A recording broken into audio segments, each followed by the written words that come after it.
السلام علیکم۔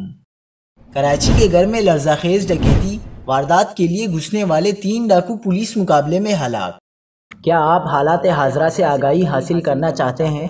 خبر کے پیچھے چھپے اصل حقائق جاننا چاہتے ہیں تو ابھی سبسکرائب کیجئے جلمل پاکستان کو اور ساتھ ہی گھنٹی کے نشان پر کلک کر دیں۔ آپ کو بتاتے چلیں کہ کراچی کے علاقے کورنگی میں رہائشی عمارت میں گھسنے والے 3 ڈاکو پولیس مقابلے میں مارے گئے۔ S S P Korangi Sajid Sadozai نے بتایا کہ کورنگی 3 نمبر بنگالی پاڑا کے علاقے میں 3 مسلح ڈاکو گھر میں گھس گئے۔ 2 ڈاکوؤں نے برقعے پہنے ہوئے تھے۔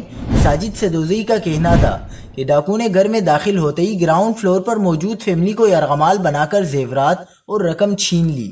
اس دوران پولیس موقع پر پہنچی تو تینوں ڈاکوؤں نے عمارت کی چھت پر چڑھ کر برابر والے مکان میں کودنے کی کوشش کی۔ اسی دوران پولیس مقابلے میں تینوں ڈاکو چھت پر مارے گئے۔ ہلاک ڈاکوؤں کی شناخت احمد، سعید اور صادق کے نام سے ہوئی ہے۔ پولیس نے لوٹا گیا سونا، رقم اور دیگر سامان برآمد کر لیا ہے۔